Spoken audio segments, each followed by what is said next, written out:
You're listening to the Teach Better Talk podcast featuring expert educators eager to share progressive tactics to reach more students. Teach Better Talk is created by teachers and fueled by passion.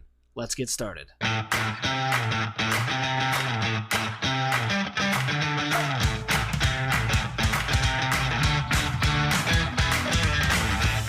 Hey everyone, welcome to episode 24 of Teach Better Talk. I am Ray Hewart, and as always, I'm with the wonderful Jeff Gargis. Hey guys. We have so much in store for this episode. It's ridiculous, but before we get into any of the fun and all the magic, Jeff, how is your day going? Oh, my day is going fantastic, but I'm super excited right now because we get to do one of the things that you and I have just are absolutely loving, and that is getting to talk to amazing educators on Teach Better Talk. It's been such a fun journey. Episode 24, I say it all the time, but that's just amazing that we're there. Super excited. Today we've got Monica Genta, who's a fantastic educator, author, speaker, blogger, ed consultant, and just super awesome person, I guess is the best way to sum that up. She's a middle school science teacher by nature, I guess I'll say, Monica, and an ed consultant as well, working with teachers all around the country. An author of 2 different books, Game Changers and 180 Days of Awesome. Super excited to have you on, Monica. Thank you so much for taking some time out of your day and chatting with us. How are you feeling right now? I am feeling amped up. I love talking with people and connecting in this 21st century driven environment. And I think it's hard because sometimes you can't see people when you're doing a podcast, but I love that I can feel great energy just coming through the sound wave. So let's do this. I love it. Let's do it. Oh, Monica, I am so excited that you're here. I know that we get to talk via Instagram stories constantly, but really just for those of you that may not stalk you on Instagram, I know Jeff gave you an introduction, but can you tell us a little more about yourself? When people come up to you and say, hey, Monica, what do you do for a living? What's your typical answer? My answer is I help teachers and students transform education from average to awesome. And so for the past 10 years, I've been doing that at a middle school. And this year, I'm on a slightly different adventure, traveling all over the United States. And this summer, I'll be traveling internationally to go into schools and help teachers and help ed leaders and help just communities make sure that every single person who walks into a school is seriously loving that experience. That is what I'm passionate about, because I think education really, truly deserves to be celebrated. Wow. You talk about feeling passion through the airwaves. Man, I can feel it right now from you. Fantastic. Good. I love the way you describe what you do and what you're trying to do. You can feel that passion in there. So you said internationally. Where are you going? Do you know where all you're going right now? Can you share that with us? Yeah, so right now, I will be speaking in the Bahamas over the summer. Nice. And working on, it's a little bit hard. International travel is tough, but I'm currently talking with some schools in the UK to see if we can't make something happen, and also just a little bit of preliminary conversation in Canada. Okay. But here's my thing on this. I always tell people, if I can get you in a train, a plane, or a ship, I'm on board. Let's make it happen. I love it. I love it. Go wherever you can. That's awesome. Yeah. Spreading that and increasing your impact. We talk a lot about that, about increasing your impact and reaching more students. Mm-hmm. Man, what a way you're doing that. That's fantastic. So I want to touch on something. You've had a lot of different experiences. You've got 2 master's degrees in 2 different areas in curriculum and instruction, education, leadership. You've been in the classroom. Now you're doing consulting. You're traveling all over. You speak. You do all these different things. You've written 2 books.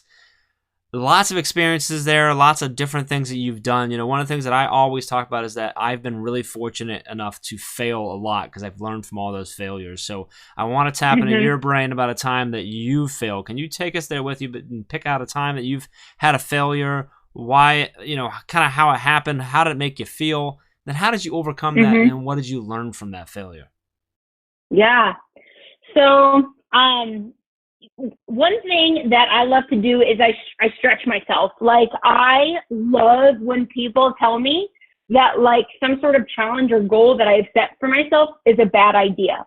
I love when people tell me that, because I think oh no, like you better get ready because I'm absolutely going to make that happen. And so it would have been 3 years into teaching, I decided that I wanted to start exploring becoming a national board certified master teacher. And people thought this was a horrible idea. And I'm like, no, like I want to stretch myself. Like I want to see what other great teachers are doing, and I want to learn from that, and I want to go for it. And so there's two parts to this. There's the like research part and like working with your students to really show best practices in your classroom. And then there is also the component of like passing a rigorous test to prove that you can actually apply that knowledge base to other situations. So I ended up not passing my written test, and I was just devastated. Like I couldn't believe it. This kind of failure wasn't something that had hit me like in my adult life. I think as a student, you know, sometimes you don't do as well as what you had hoped, but you're kind of still learning. And as an adult, I just failed the test. They had declared that I was not the caliber of the teacher that I had aspired to be. And so I had to make a decision. Was I going to like start that process over? Was I going to retake the test? And let's get serious, repay the like however much money this test is to prove to myself and to prove to my students that this was something that I could do, and to really practice what I preach, right? To get gritty and just go for it. And so I did. And at this point, you know, I've got that credential. And for me, it has absolutely nothing to do with the fact that I'm a national board teacher. It has everything to do with the fact that I want my students to see that I'm a lifelong learner. And not only am I teaching kids what I know, I am constantly learning to grow and to push myself to new levels. Like I want students to see that this is a never-ending process, and also that we as teachers and we as adults fail sometimes too, and that's okay. That's such an important lesson to be learned and be constantly learned and shown to our students that we're all constantly learning. It never stops. It's okay to fail. It's okay to do, and you got to learn how to move on. It's such a crucial skill for them to learn. So I love that story. I love that you share that, because I think a lot of people can look at someone who has a lot of credentials under her belt and think, oh, well, she must just be amazing. She must just have had this, you know, figured out the whole time, and to learn that you failed it the first time and went back at it. I think hopefully if someone's listening and maybe they're struggling with prepping for that type of exam, they're hearing that and get inspired to go for it. So be like Monica and just push through it anyway. I love it. So let's flip it now. So let's flip it. I'm sure you got a bunch of these too. Let's flip it around. Let's talk about a success that you've had. And this could be something like big or small, but can you kind of tell us what was it that happened? Why was it a successful moment for you? And then what did you take away from that experience? Okay. It's kind of interesting. So I think sometimes we don't fully understand success until quite a bit later than what we hoped for. And so in 2014, a few years into teaching, I decided that I wanted to write a book on education. All the books that I were reading, to me, were reading like a textbook, and I wanted something raw and practical and something that I could go and implement the next day. And at that point in time, there weren't a lot of books like that on the market. So I decided, you know what, I'm going to write one. And I don't care if it sells a single copy, like this was a bucket list item for me. So I wrote this book called Game Changers, and it is full of typos, and it's full of grammatical errors. And it's not, I mean, when you first look at it, you wouldn't know that it was written from somebody who had no idea what they were doing. But I kind of believe in the say yes and then figure out how to do it along the way. And it's kind of interesting because the first few years of this book were not incredibly successful. But it's interesting because I wrote this over 3 years ago now, and I've sold more copies of this book in the past 3 months than I have the previous 3 years that it was on the market. And so it's kind of one of those things that, like, I think the way that we measure success is we want it instantaneously. And I saw something recently that said, like, we're not Amazon Prime. You cannot expect incredible results in 24 hours, right? Yeah. Like, sometimes success is like going in for the long haul and just seeing how it plays out. And since then, actually, I've re-released it. So the second edition of Game Changers is now available, and the content is the same, and it's still really raw, but it did lose a lot of the grammatical errors, and the formatting's a little bit better, but it's still super authentic. And to me, that makes it even more successful than the first time around, because it has been a work in progress. And to me, that's success. What I love about your story is the fact that you humanize yourself. I mean, we actually talked about that before our podcast recording began, was that it's okay for people to see that you're human and make mistakes and are failing and are growing and then are successful and are able to reflect on that. And I think that's a huge part of education right now, especially social media, is teachers not just talking about big ideas and, you know, the great goals that they have, but also getting really raw and talking about, you know, how they reach those goals and how we can, you know, continue to inspire others to, you know, keep moving forward even after a failure, and kind of build this community, this network of powerhouse supportive educators just driving the force of changing education, right? Like education disruptors. So Right. when you think about that, I mean, what else is exciting you about education and what we're doing right now? I love that education right now is harder than it ever has been in my career. Like, I love that, because I think that, like, yes, it's hard from day to day, but I also think that the results that we are getting are bigger and better than ever. And so, yes, the struggle is real, and yes, we need more support, but I think when we ask for that support and when we really grind and start reading and learning and watching things like videos online for teachers, or listening to things like this, like these podcasts, the resources are available. And that really excites me. It really does. And that's part of the reason why I'm doing what I'm doing this year. I didn't leave the classroom. I'm on an adventure to help teachers get the support that they need so that they can go and crush it in the classroom. Like, I understand that it's really, really tough right now. And mental health is really a scary thing right now. And, you know, maybe we're not getting the parent support that we want. But the thing is, like, teachers, like, this is for you. You still got this. Like, you got this.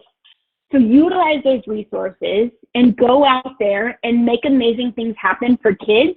And when I see people posting that stuff on social media, or if I've worked with a school and I go back to that school a couple months later and I see that they're putting some of those ideas and those philosophies that I talked to them about in practice, and they're having success with students, like, that gets me amped up. That's what learning is all about.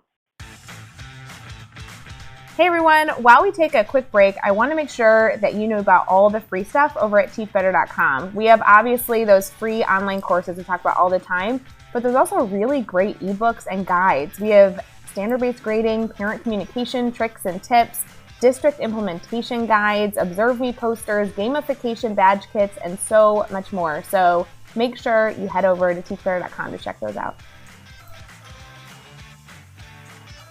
Well, Monica, another part that I love that you're doing is you're traveling all over, working with teachers, and you have become known. I mean, I was talking about this also earlier.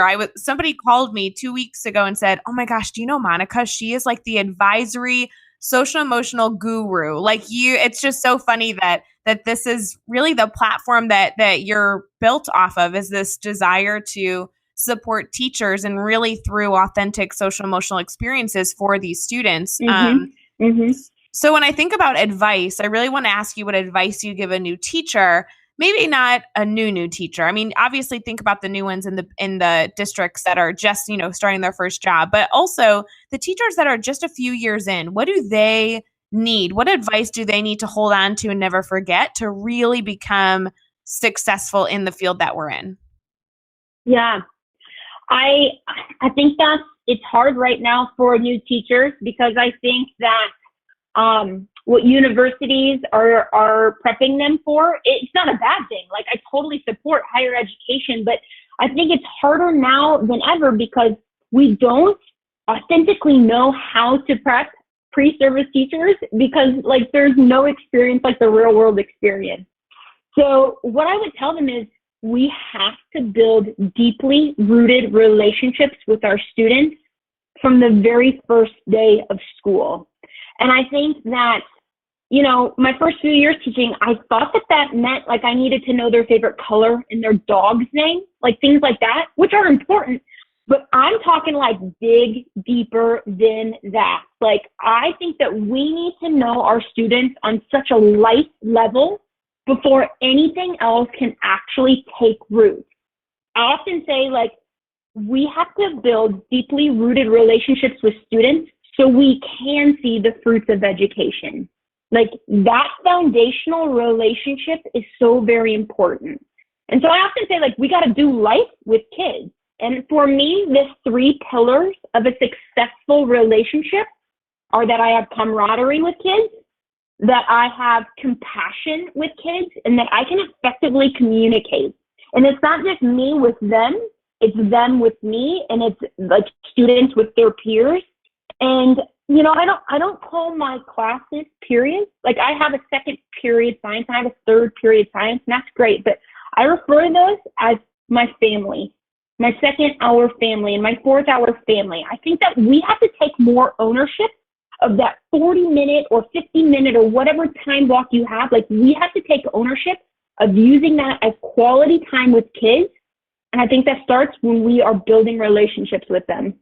Oh, it's absolutely like the relationship piece, and we say it a lot. A lot of people talk about it, but it's such a crucial part that just students are they're not gonna care about learning until they know how much you care about them, until they understand and they build that relationship with you. They're going to accept everything that you're trying to guide them on so much better. So that's such awesome advice, and that goes, I think, from first year teachers to 30-year teachers to whatever. That no relationship doubt. piece, Mm-hmm. it never stops being so crucial and so important.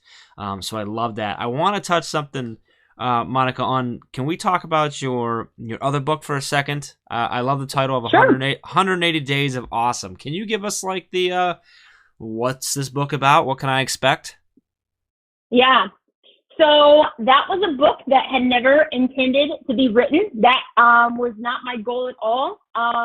Really transparent moment. About 6 years into the profession, I kind of wanted to leave. It was devastating, and it wasn't like that I just wanted to go and like work at a university or something like that. Like, I wanted to completely abandon education.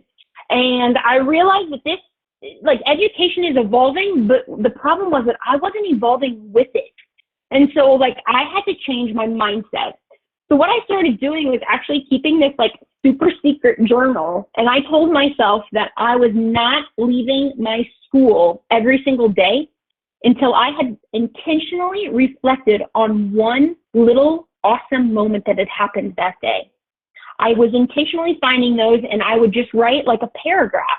And what I noticed was, as I was exiting the building, that's what I was focused on. There might have been 99 things that went wrong that day, but I was leaving the building focused on that one small, awesome thing that helped me celebrate education.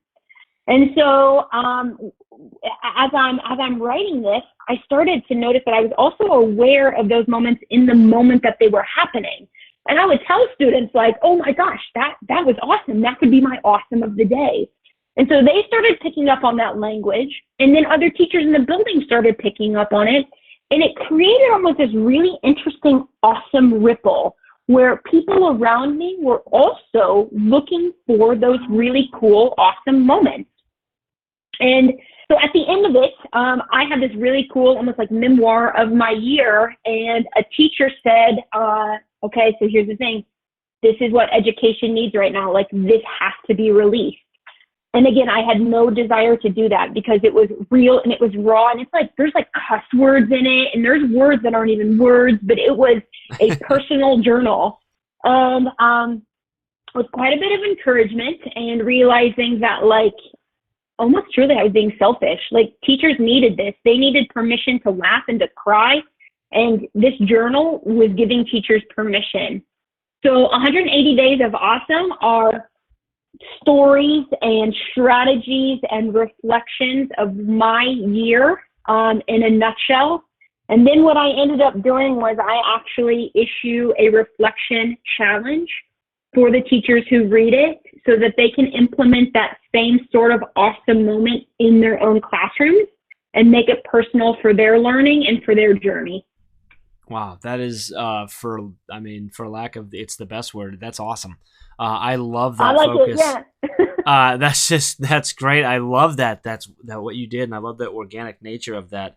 I'm a big I journal every day as well when I wake up and before I go to sleep. So I do a morning journal where I reflect on what I'm thankful for, what's going to make today great, and I do daily affirmations, and then at the end of the day I do a reflection back on 3 things that went really well and 3 things that could have gone better, and focusing on that. Like, so I really believe in the power of that.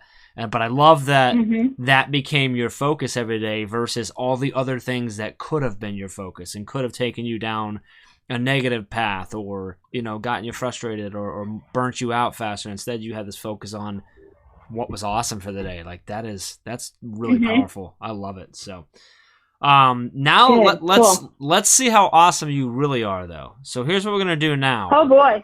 I have 6 questions. I have 6 questions for you, and your goal is to answer each one in 15 seconds or less. Okay. Think you can handle that? Oh, man. I like this. Yeah, this is a great challenge. I am on board. Yeah, right. I feel like I need to put on a sweatband. Well, Jeff, I have to tell you, of all the people we've had on podcasts, if there's anyone who I think can crush this, it's Monica. Are you putting money on the table right now, Ray? Are you? I am. Okay. I'm putting money on the table, sir. Well, this is recorded, so you don't get out of this. We'll determine the amount later. All right, here we go, Monica. What is one ed tech tool you cannot live without? Canva. What book are you reading right now, or one book that you're reading right now? Talk Like TED. Love it. Such a good book. Who do we need to follow on Twitter today?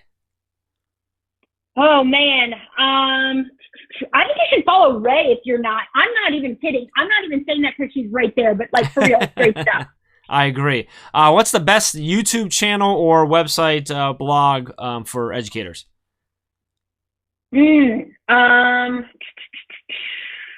Honestly, not a cop-out answer. I think TED Talks, like the TED Talk channel on YouTube. Good answer. What is one daily, weekly, or monthly routine that every teacher should get into? I get up and I have the exact same routine every single morning. Starting at about 5, I get the workout in, I do a morning reflection, and then I crush it for kids. I love it. And what is the best piece of advice you've ever received? Don't just talk about it, be about it. Oh my gosh, you crushed it. Talk about crushing it. Like, did I get it? Did I really? Yeah, you did. Oh, you win our respect.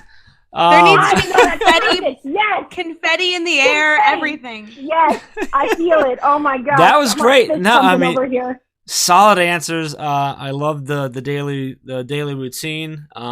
That's great stuff and awesome advice. Don't just talk about it, be about it. I love it.